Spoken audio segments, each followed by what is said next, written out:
श्री दुर्गा सप्तशती 10वां अध्याय सोमवध। महर्षि मेधा ने कहा, हे राजन, अपने प्यारे भाई को मरा हुआ तथा सेना को नष्ट हुए देखकर क्रोध में भरकर देत राज सुम कहने लगा, दुष्ट दुर्गे, तू अहंकार से गर्व मत कर, क्योंकि तू दूसरों के बल पर लड़ रही है। देवी ने कहा, हे दुष्ट, देख, मैं तो अकेली ही हूँ। इस संसार में मेरे सिवा दूसरा कौन है? वह सब मेरी शक्तियां हैं। देख, यह सब की सब मुझ में प्रविष्ट हो रही हैं। इसके पश्चात ब्राह्मणी आदि सब देवियां उस देवी के शरीर में लीन हो गई और देवी अकेली रह गई। तब देवी ने कहा, मैं अपनी ऐश्वर्य शक्तियां से अनेक रूप में यह उपस्थित हुई थी। उन सब रूपों को मैंने समेट लिया है। अब अकेली ही यह खड़ी हूँ। तुम भी यहीं ठहरो। ऐसा महर्षि मेधा ने कहा।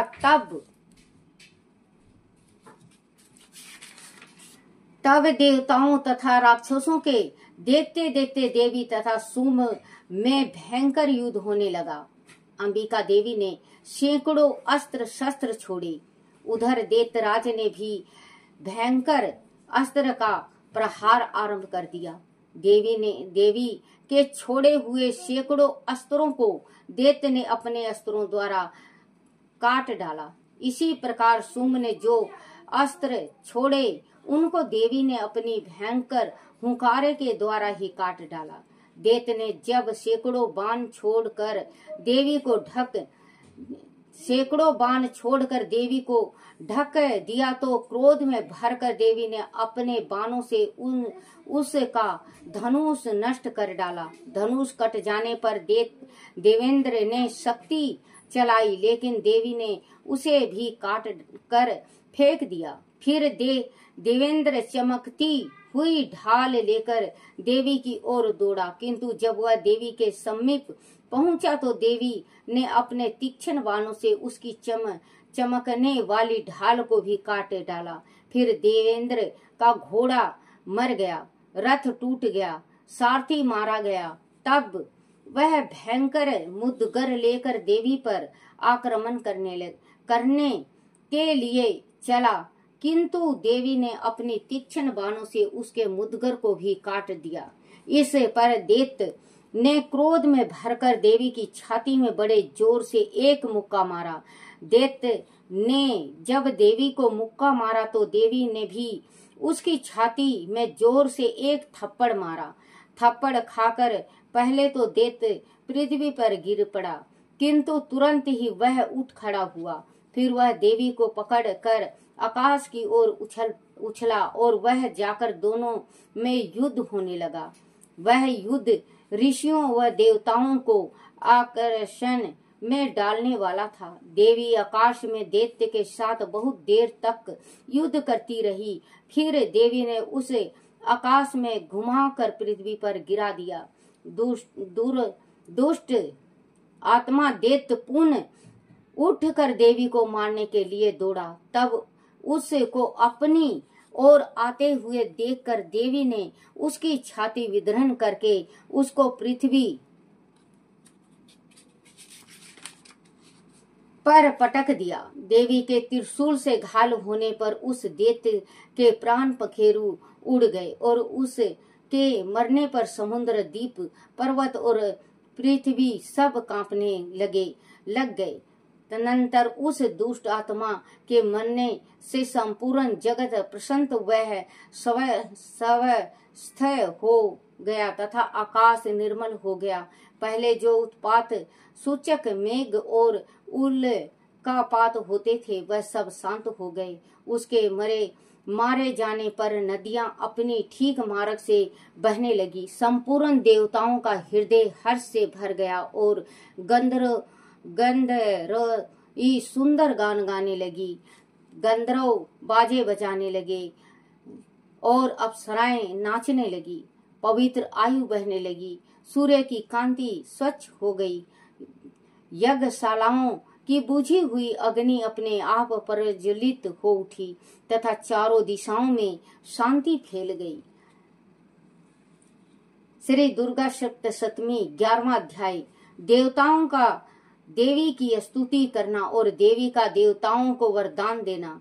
महर्षि मेधा कहते हैं, दैत्य के मारे जाने पर इंद्रदी देवता अग्नि को आगे करके कैत्यायनी देवी की स्तुति करने लगी। इस समय अविष्ट की प्राप्ति के कारण उनके मुख खिले हुए थे।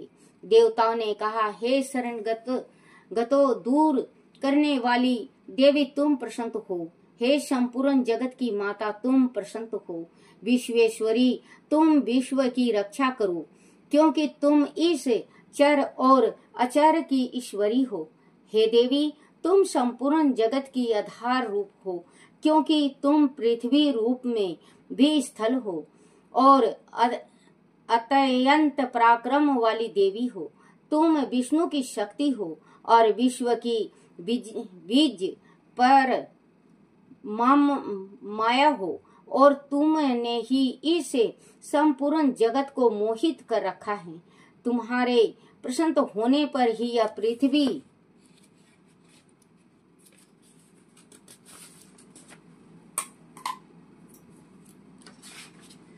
पृथ्वी मोक्ष को प्राप्त होती है। हे देवी संपूर्ण विद्याएं तुम्हारे ही भिन्न भिन्न स्वरूप हैं। इस जगत में जितनी स्त्रियां हैं वह सब तुम्हारी ही मूर्तियां हैं। एक मात्र तुमने ही इस जगत को व्याप्त कर रखा है।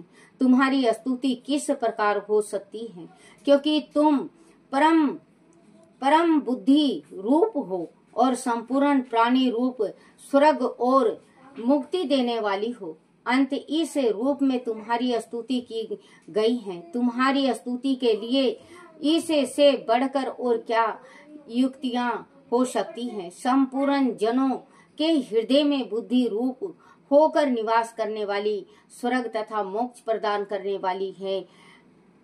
वाली हे नारायणी देवी तुमको नमस्कार है। काल काष्ठा आदि रूप से अवस्थाओं को परिवर्तन की ओर ले जाने वाली तथा प्राणियों का अंत करने वाली नारायणी तुमको नमस्कार है। हे नारायणी संपूर्ण मंगलों के मंगल रूप वाली है शिव वाली। हे शिवे हे संपूर्ण प्रयोजनों को सिद्ध करने वाली। हे शरणगत उत्सल तीनों नेत्र वाली गौरी तुमको नमस्कार है। सृष्टि शीतलती तथा संसार की शक्ति भूता सनातनी देवी गुणों का आधार तथा सर्व सुखमयी नारायणी तुमको नमस्कार है। हे शरण में आए हुए शरणगतो दीन दुखियों की रक्षा में तत्पर संपूर्ण पीड़ाओं के हरने वाली हे नारायणी तुमको नमस्कार है। हे नारायणी तुम ब्राह्मणी का रूप धारण करके हंसों से जुते हुए विमान में बैठती हो तथा कुश से अभिमंत्रित जल छिड़कती रहती हो। तुम्हें नमस्कार है। महेश्वरी रूप से त्रिशूल चंद्रमा और सर्पों को धारण करने वाली हे महावृषभ वाहन वाली नारायणी तुम्हें नमस्कार है। मोर तथा कुकुटों से घिरी रहने वाली महाशक्ति को धारण करने वाली हे कुमारिक रूप धारणी निष्पाप नारायणी तुम्हें नमस्कार है।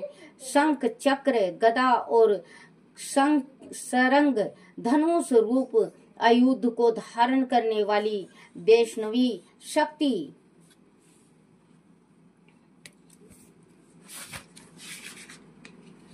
रूप नारायणी तुम्हें हम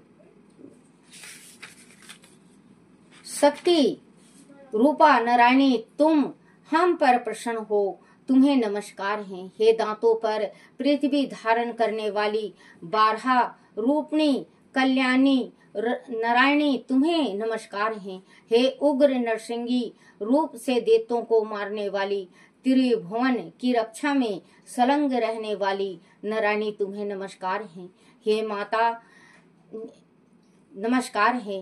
हे मस्तक पर किरीट और हाथ में महाब्रज धारण करने वाली, सहस्त्र नेत्रों के कारण उज्ज्वल, वित्रासुर के प्राण हरने वाली, इंद्रिय शक्ति, हे नारायणी तुम्हें नमस्कार है। हे शिवदूती,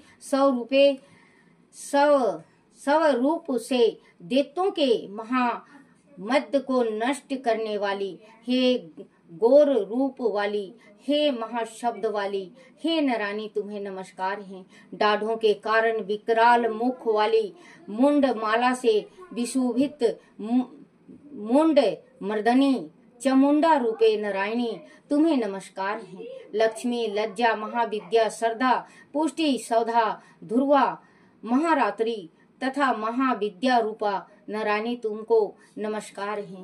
हे मेधा, सरस्वती,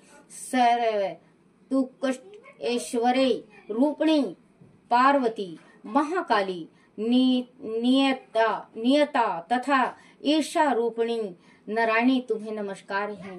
सर्व स्वरूपा, सर्वेश्वरी, सर्वशक्ति युक्त देवी, हमारी भय से रक्षा करो तुम्हें नमस्कार है। कट्यानी, तीनों नेत्रों से भूषित यह तेरा सोम मुख सब तरह के डरों से हमारी रक्षा करे तुम्हें नमस्कार है। हे भद्रकाली, ज्वालाओं के समान भयंकर, अति उग्र एवं संपूर्ण असुरों को नष्ट करने वाला तुम्हारा त्रिशूल हमें भय से बचाए तुमको नमस्कार है। हे देवी, जो अपने शब्द से इस जगत को पूरित करके दैत्यों के तेज को नष्ट करता है, वह आपका घंटा इस प्रकार हमारी रक्षा करे जैसे कि माता अपने पुत्र की रक्षा करती है। हे चंडिके, असुरों के रक्त और चर्बी से चर्चित जो आपकी तलवार है वह हमारा मंगल करे, हम तुमको नमस्कार करते हैं। हे देवी, तुम जब प्रसन्न होती हो तो संपूर्ण रोग को नष्ट कर देती हो, और जब कष्ट हो रुष्ट हो जाती हो तो संपूर्ण मनोमंचित कामनाओं को नष्ट कर देती हो, और जो मनुष्य तुम्हारी शरण में जाते हैं उन पर कभी विपत्ति नहीं आती, बल्कि तुम्हारी शरण में गए हुए मनुष्य दूसरों को आश्रय देने योग्य हो जाते हैं। अनेक रूपों से बहुत प्रकार की मूर्तियों को धारण करके इन धर्मद्रोही असुरों का तुमने संहार किया है, वह तुम्हारे सिवा और कौन कर सकता था। चतुर्दश विद्याएं, षष्ठ शस्त्र और चारों वेद तुम्हारे ही प्रकाश से प्रकाशित हैं, उनमें तुम्हारा ही वर्णन है, और जहाँ राक्षस विषैले सर्प शत्रुगण हैं वहाँ और समुद्र के बीच में भी तुम साथ रहकर इस विश्व की रक्षा करती हो। हे विश्वेश्वरी, तुम विश्व का पालन करने वाली विश्व रूपा हो, इसीलिए संपूर्ण विश्व को धारण करती हो, इसीलिए ब्रह्मा विष्णु महेश की भी वंदनीय हो। जो भक्ति पूर्वक तुमको नमस्कार करते हैं वह विश्व को आश्रय देने वाले बन जाते हैं। हे देवी, तुम प्रसन्न हो और असुर को मारकर जिस प्रकार हमारी रक्षा की है, ऐसे ही हमारे शत्रुओं से सदा हमारी रक्षा करती रहो। संपूर्ण जगत के पाप नष्ट कर दो और पापों तथा उनके फल स्वरूप होने वाली महामारी आदि बड़े बड़े उपद्रवों को शीघ्र ही दूर कर दो।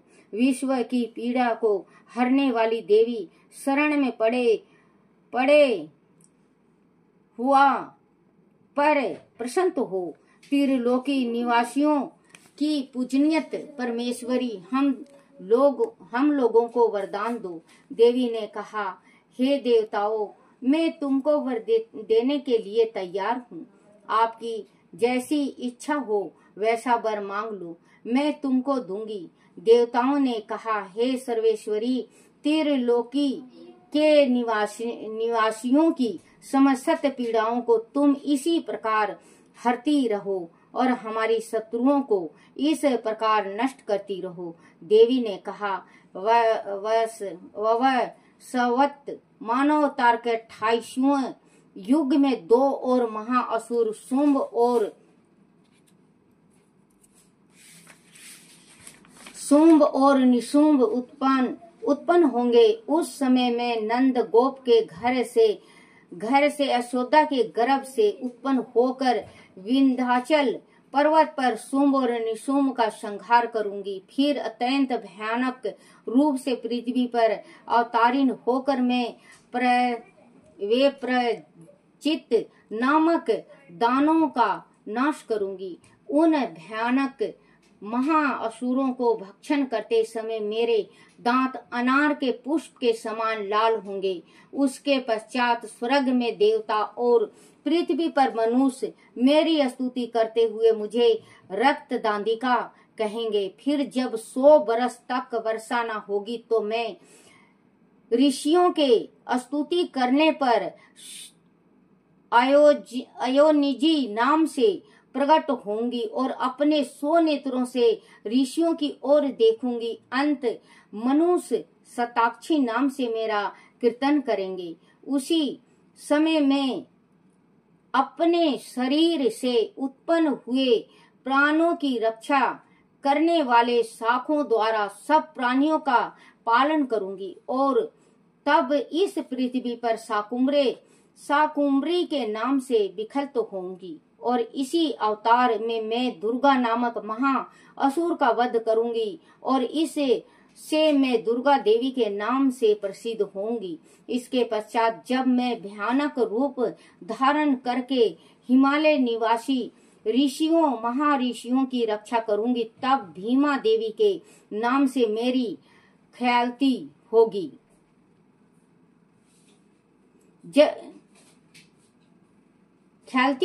और जब फिर अरुण नामक असुर तीनों लोगों को पीड़ित करेगा, तब मैं अनसंख्याय भौरे का रूप धारण करके उसे महादेव का वध करूंगी।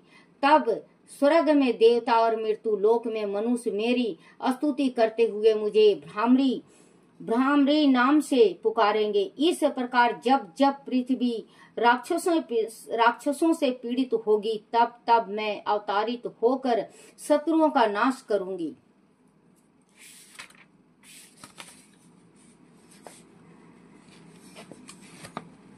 जकरा शेरावाली दा बोल साचे दरबार की जय हो। बोलो मां शाकुम्भरा की जय हो।